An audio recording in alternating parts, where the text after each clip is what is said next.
Mi nombre es Alejandra y les voy a hablar sobre la enfermedad por reflujo gastroesofágico. Esta enfermedad es un conjunto de síntomas y lesiones producidas por el reflujo patológico de contenido gástrico hacia el esófago y que puede también afectar la orofaringe, la laringe, el tracto traqueobronquial y la cavidad bucal. El contenido gástrico puede ser ácido o alcalino y puede ser líquido, gas o semisólido.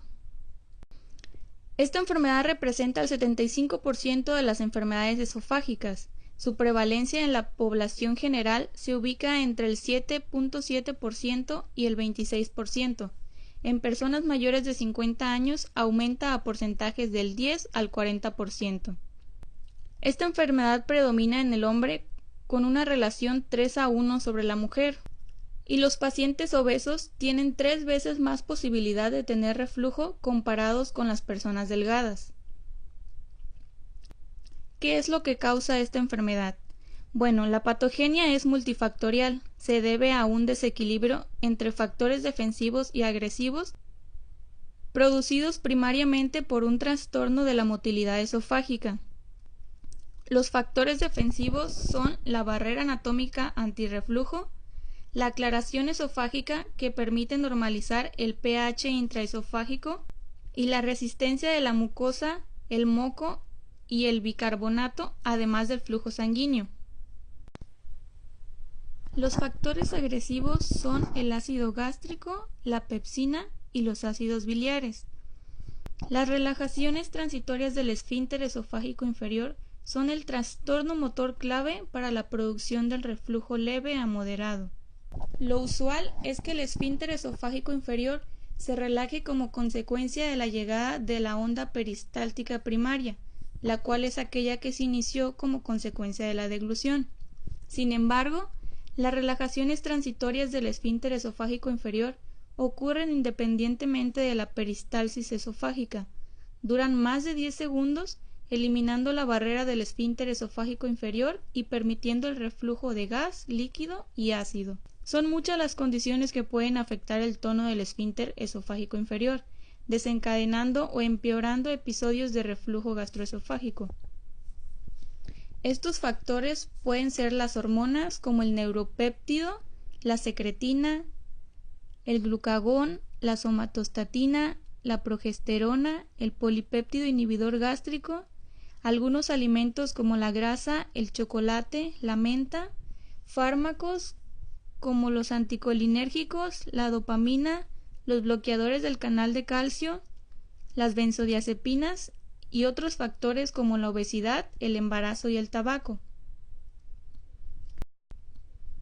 ¿Cómo se presenta la enfermedad por reflujo gastroesofágico? Bueno, la pirosis es el síntoma principal. Típicamente la sensación de quemazón se inicia en el epigastrio y se irradia retroesternalmente hacia la garganta o el cuello. Es exacerbado por comidas, por la posición supina o al agacharse. Es aliviada por la ingesta de antiácidos, leche o comidas alcalinas y por la posición de pie. Se debe al estímulo ácido de nervios sensitivos en la capa profunda del epitelio esofágico. La regurgitación es el segundo síntoma frecuente. Este es el paso del contenido gástrico al esófago, de sabor amargo, ácido sin esfuerzo, implica un reflujo severo que supera el esfínter esofágico superior, llegando a la faringe, lo que favorece las mismas condiciones que la pirosis. Los trastornos extraesofágicos más frecuentes son el dolor torácico en un 14.5%, la tos crónica en un 13%, los desórdenes laringios en un 10.4% y el asma con un 4.8%. Las manifestaciones respiratorias incluyen tos crónica, asma bronquial, neumonitis recidivante. Las manifestaciones orales incluyen erosiones dentales y quemazón oral. Se ha reportado insomnio, pobre calidad de sueño y también ronquido o apnea del sueño.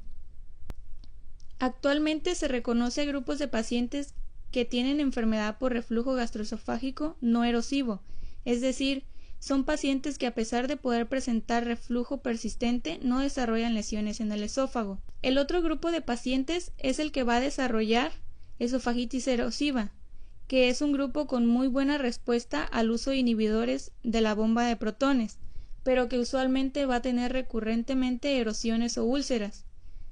Y el tercer grupo son los que tienen predisposición para desarrollar esófago de Barrett, el cual es una metaplasia intestinal en el esófago distal. ¿Cómo se diagnostica esta enfermedad? Principalmente está basada en los síntomas que se presentan. También se va a hacer un ensayo de terapia empírica. En el paciente con pirosis, la respuesta a 6 semanas de terapia con inhibidores de la bomba de protones es una elección razonable. La respuesta al tratamiento y la recidiva de los síntomas al suspender el tratamiento confirman el diagnóstico. La endoscopía digestiva alta con biopsias, la cual evalúa la severidad y la extensión del daño de la mucosa y detecta la presencia de complicaciones. Es el examen de elección para el diagnóstico de esófago de Barrett y adenocarcinoma de esófago.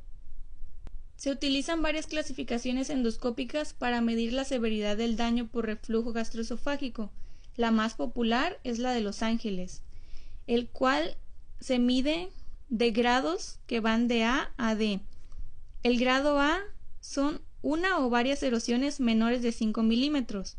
El grado B es una erosión mayor de 5 milímetros sin continuidad entre los pliegues de mucosa.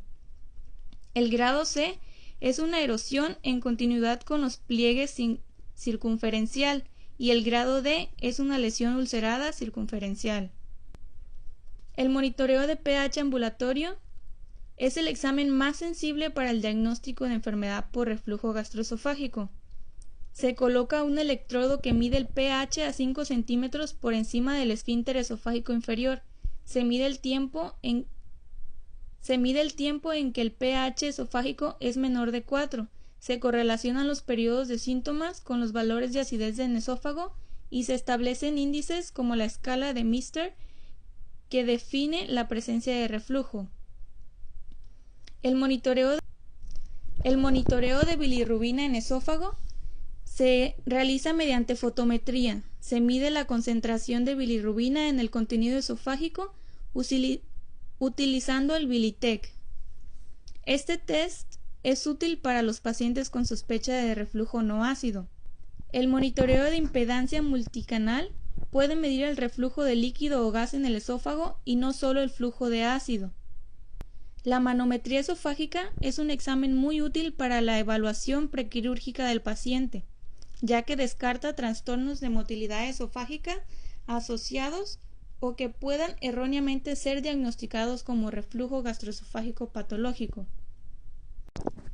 En el tratamiento se toman en cuenta varios aspectos. Uno de ellos es el cambio en el estilo de vida. Se debe elevar la cabecera de la cama, disminuir la ingesta de grasas, dejar de fumar, evitar acostarse por lo menos 3 horas luego de la cena, lo cual disminuye la exposición al ácido.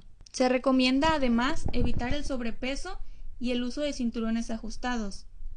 También deben evitarse medicamentos que disminuyan la presión del esfínter esofágico inferior, como los bloqueadores de canales de calcio o los nitratos. Otro medio es la terapia farmacológica. El tratamiento de elección para la mayor parte de los pacientes con esta enfermedad son los inhibidores de la bomba de protones, los cuales son el omeprazol, lansoprazol, pantoprazol, rabeprazol y esomeprazol. Se inician inhibidores de la bomba a dosis habituales, por ejemplo, omeprazol 20 miligramos al día o equivalentes, administrado una vez al día antes del desayuno.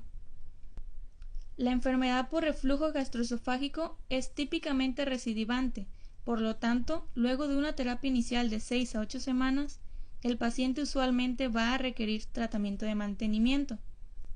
En pacientes con esofagitis erosiva, la terapia con inhibidores de la bomba de protones calma los síntomas en el 83% de los pacientes y cicatriza las erosiones en el 78%.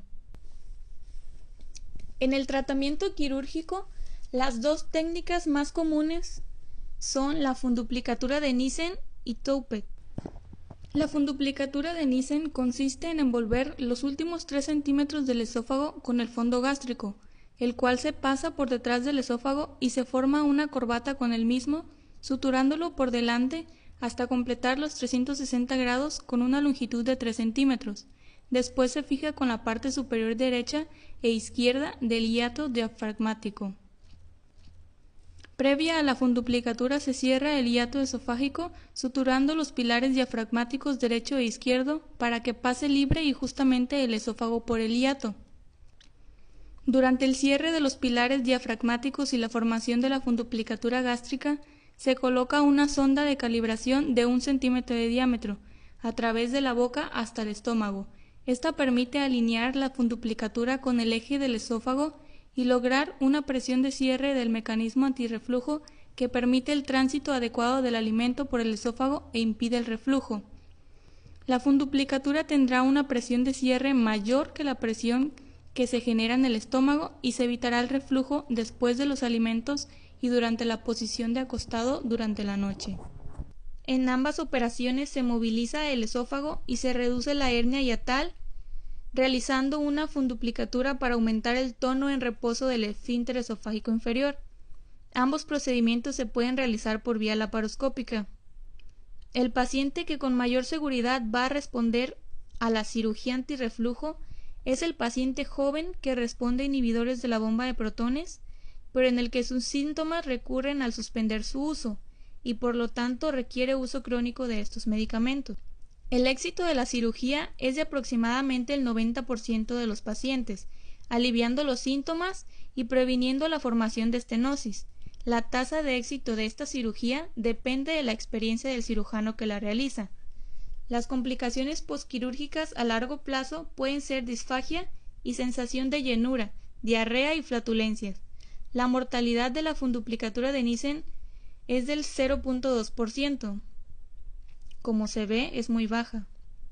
Las complicaciones de esta enfermedad son el esófago de Barrett, el adenocarcinoma, la estenosis péptica, hemorragia digestiva y úlceras pépticas esofágicas. En cuanto al pronóstico, la mayoría de las personas responde a las medidas no quirúrgicas con cambios en el estilo de vida y medicamentos. Sin embargo, muchos pacientes necesitan seguir tomando fármacos para controlar sus síntomas. Muchas gracias.